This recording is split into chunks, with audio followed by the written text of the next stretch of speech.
হাসিনার আশীর্বাদে জন্ম নিয়েছিল পুলিশের এক দানব হারুন। শেখ হাসিনার সরাসরি আশীর্বাদেই পুলিশের চেইন অব কমান্ড ভেঙে ফেলেছিলেন হারুনুর রশিদ। তিনি নিজেই বলতেন, আমিই চেইন অব কমান্ড। কাকে ধরতে হবে, কাকে মারতে হবে, কোন সভা পণ্ড করতে হবে, এসব নির্ধারণ হতো শুধুমাত্র শেখ হাসিনার একটি ফোন কলে।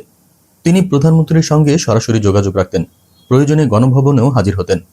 শেখ হাসিনা তাকে ব্যক্তিগতভাবে ডেকে নিতেন নানা অভিযানে। শুধু প্রধানমন্ত্রী নন, সাবেক রাষ্ট্রপতি আব্দুল হামিদ ও স্বরাষ্ট্রমন্ত্রী আসাদুজ্জামান খান কামালের সঙ্গেও ছিল ঘনিষ্ঠ সম্পর্ক। এই প্রশ্রয়ে হারুন হয়ে ওঠেন পুলিশের ছায়াপ্রধান। তিনি আইজিপি বেনজির আহমেদের সঙ্গেও প্রভাব নিয়ে প্রতিযোগিতায় নামেন। চেইন অব কমান্ডের কথা বললে তিনি উল্টো জানিয়ে দিতেন, আমিই কমান্ড। বিরোধী দল দমন, বিএনপির নেতাদের পেটানো, ভুয়া হামলা সাজিয়ে সমাবেশ ভাঙা, এসব করেই তিনি হাসিনার আস্থা অর্জন করেন। ক্ষমতার এ ঢাল পেয়ে তিনি দুই হাতে কামিয়েছেন অঢেল সম্পদ, আর পুলিশ বাহিনী তাকিয়ে থেকেছে নিশ্চুপ, কারণ হারুন ছিল হাসিনার হারুন।